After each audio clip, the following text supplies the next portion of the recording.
Good afternoon and welcome to Cap Village. Please introduce yourself to our audience and tell us why you're running for Orange County Commissioner for District 2. What inspired you to take the next step from serving behind the scenes in county government to seeking elected office?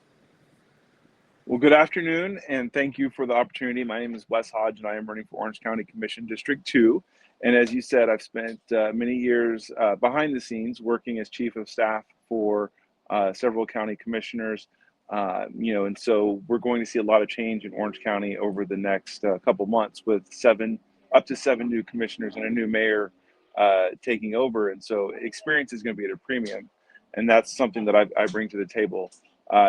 Currently District 2 doesn't have representation because Commissioner Moore resigned to run.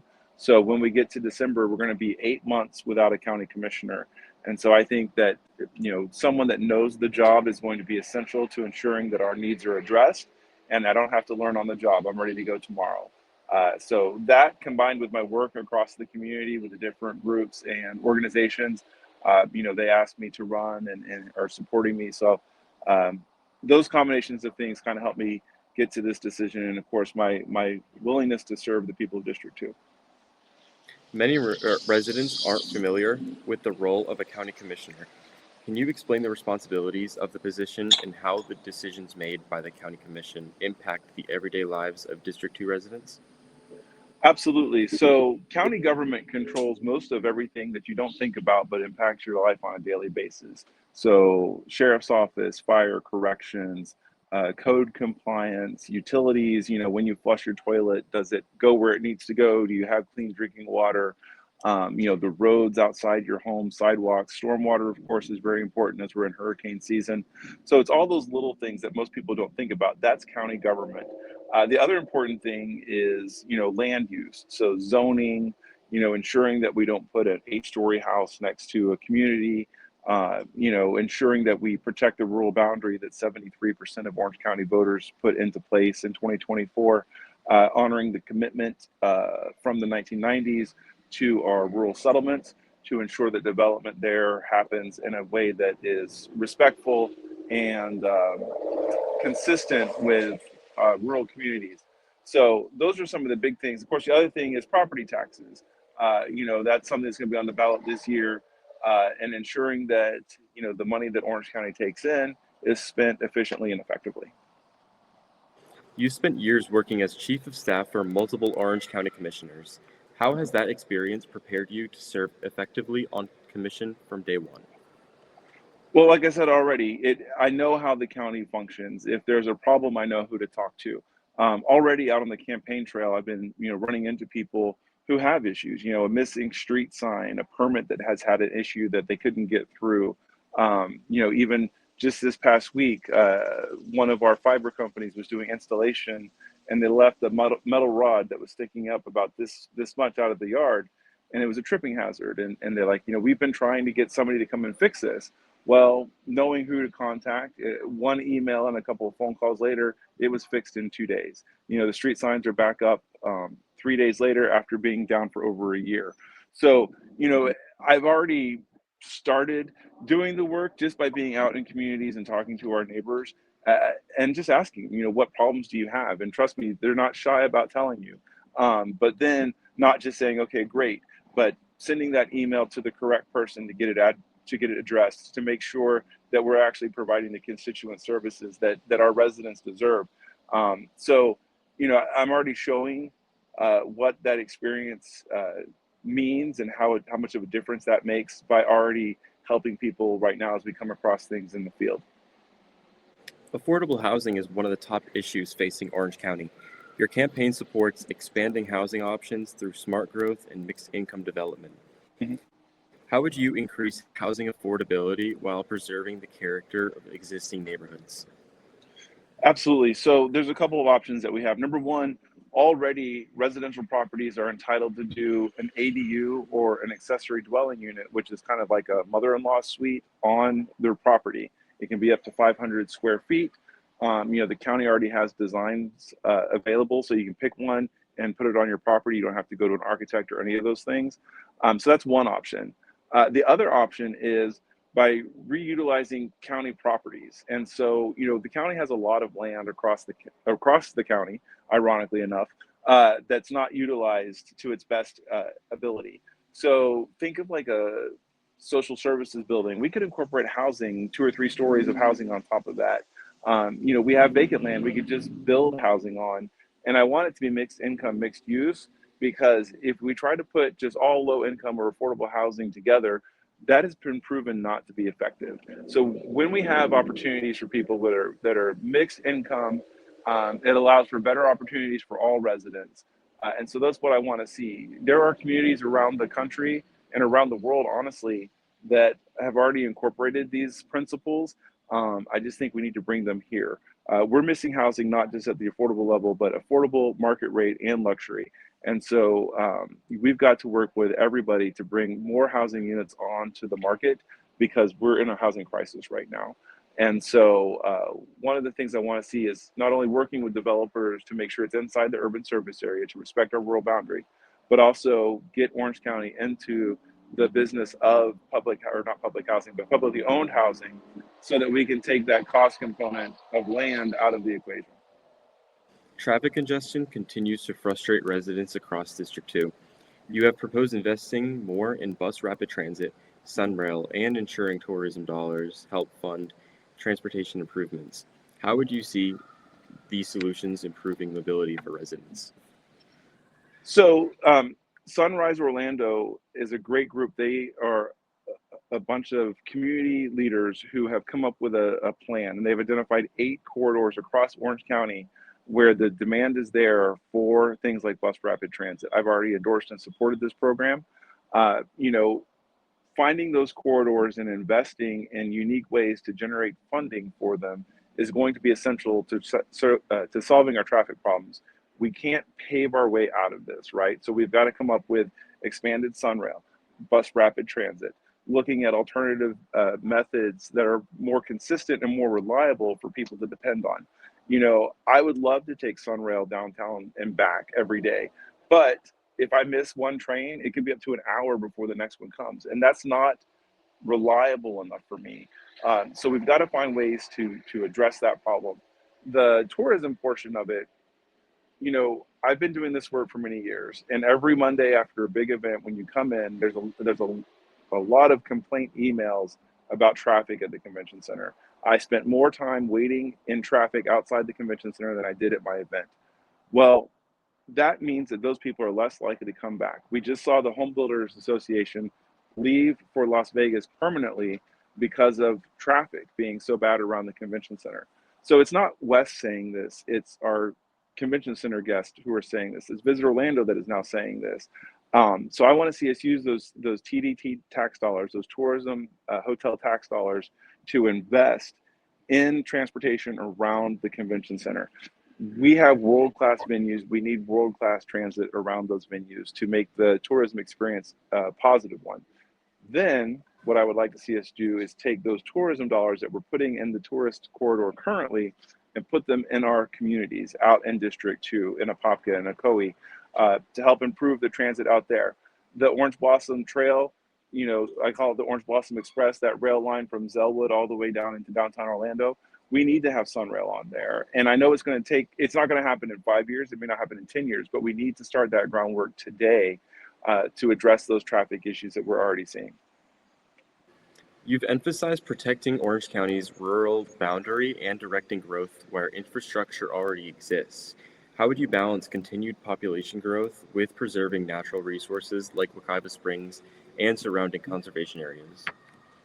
Well, I mean, that's part of preserving the rural boundary, right? Like ensuring that we don't continue to sprawl out into our agricultural areas, into our nature areas, is essential to protecting them. By focusing growth inside the urban service area, by doing up development instead of sprawl, it's more cost effective. It's more beneficial to us as taxpayers in the long run, because that's fewer roads, sidewalks, and stormwater that we have to maintain. But it also puts people into areas where we can focus transportation. And in order for a bus rapid transit or a Sunrail to be successful, you have to have the densities to support it. Right now, because we're so spread out, we lack that density. And so if you look at most of the successful towns and cities around the country with their mass transit, they have that density in specific corridors.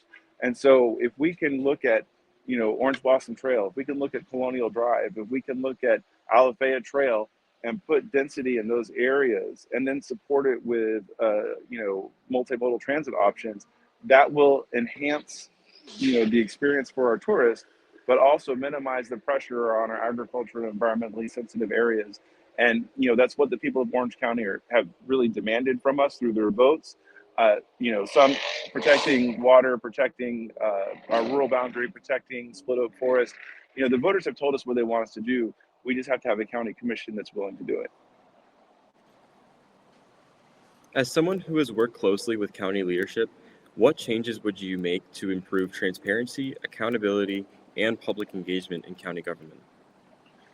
Well, I think budgeting is probably the biggest example. One of my frustrations as a chief of staff for county commissioners is we kind of get a 30,000 foot overview, of the department budgets, and they don't really get us into the nitty gritty as to what programs are actually being funded. Are those programs successful? Is this a good use of our taxpayer dollars? And so what I want to see is a more in-depth briefing from our county departments. And one of the ways that we can ensure that happens is the county commissioners actually vote on the budget. And if I don't feel like I've received enough information, my ability to have influence is to vote no. And so I would encourage my fellow commissioners to also vote no if we don't get enough information on these budgets. When we're looking at our residents needing any relief, honestly, we've got to really deep dive into the county budget. And this is looking at every program, everything that we fund as a county. We have a $9 billion budget. It's huge, but it doesn't mean that it's too big for analyzing. We've got to drill down on these things. And I've seen, at the program level, where we can save some money here and there. We just have to have, again, a commission that's willing to push the issue if necessary. Through that process in a more public manner, I'd like to see, our budget reports be more in-depth. We have 2 meetings in July, and they kind of are a 30,000 foot skim over. They're coming up actually really soon, where each of the department heads kind of come in and give you a very, very high level overview of what they're doing, but they don't drill down into the dollars and cents. And so I would like to see more of that in a public forum. And then also, of course, making sure that the office communicates that to our residents. Part of why we're having this conversation about property taxes and why it's actually very popular is because the county has failed to communicate, how do we use your tax dollars? It's easy to say, oh, cut the government spending because they just waste our money. I can tell you, by and large, the county is a pretty good steward of taxpayer dollars. Is there waste or efficiencies that can be found? Absolutely, 100%. I will never say that it's the most efficient operation in the world, but is there intentional waste of taxpayer dollars? Absolutely not. But we've got to make sure that we're being as lean and as efficient as possible, but also providing our residents with the education that they need to understand exactly how those county dollars are spent and where they go and the programs that are funded. If we cut the budget and we're having to look at, stormwater maintenance cuts, in hurricane season, that's a disaster. And so, while you may save a couple $100 or a few $1,000s in property taxes, we could really be putting a lot of properties at risk for flooding the next time a storm comes through. And so we've got to do a better job educating people of how those dollars are used. District 2 includes communities with different needs, from Apopka to Ocoee, Zellwood to Lockhart. What do you see as the district's biggest challenges, and what would your top priorities be during the first term? Yep. So, we've kind of already talked about them, right? Affordability is number one. Everywhere I go and talk to residents, they want help with their finances. They want relief, trying to make ends meet. And I understand that 100%. Number two is traffic, and how do we get people moving through our community in a more efficient manner? Half the people of Apopka leave Apopka every single day to go to work. We can't allow them to just depend on 441 and the 429 to get to and from where they need to go. We need to give them more options. Ocoee has a great opportunity with their sports complex that they're putting in. How can the county help enhance that and make it a world-class destination? And then ensuring that there's transportation and infrastructure to get tourists to and from that venue. And then of course, protecting our rural boundary. When we get to Zellwood and Tangerine and Zellwood Station, these are rural settlements where the county made that promise to protect their way of life, and we've got to commit to defending that. So, there's a lot, at Wakila Springs, we're talking about the septic to sewer conversion to prevent excess nutrients from going into that watershed and protecting those springs. There's so many different issues. It's a very broad and diverse district. But as I've been walking around and meeting people, they've been very, very willing to share their concerns. And so if we can attack affordability and transportation and traffic, ensuring developers pay their fair share, reinvesting tourism dollars into transit, and then of course protecting our natural resources and our rural boundary, I think those are the top ones for me. Orange County continues to attract new residents and visitors every year. How can the county encourage economic development while ensuring that growth benefits existing residents rather than overwhelming local infrastructure and services? Right, that's a great question. So, one of the things that we've got to do is reinvest in ourselves. And that to me starts with affordability. We have an amazing pool of talented young people that are growing up in our public schools. They're going to UCF, they're going to Valencia, they're going to trade schools, and then they graduate with their degree or their professional skills license, and they can't afford to live here because it's just so expensive. And so they have to move somewhere else. And so that talent drain, that brain drain is something that we've got to stop, because those are our kids, our next generation that are ready to join our workforce, and we're not providing a community where they can actually live because we've neglected, affordable housing or attainable housing at those areas. So starting with housing, I think it's a fundamental basics there. I've met with Orlando Economic Partnership for many years. I know their leadership over there, identifying opportunities to bring new industry here. I would like to continue to work with tourism to ensure that they're paying wages. If you work in Orange County, you should be able to live in Orange County. And so if we can work to ensure that our employers are paying those livable wages so that everybody has an opportunity, that's a win for all of us. The other thing that I would really like to see is identifying opportunities in the space economy. Just 45 miles away is Kennedy Space Center. It's the gateway, space. We should be able to have some of that space manufacturing. We should be able to have some of that space tourism industry. We should be able to have some of those space-based assets here in Orange County.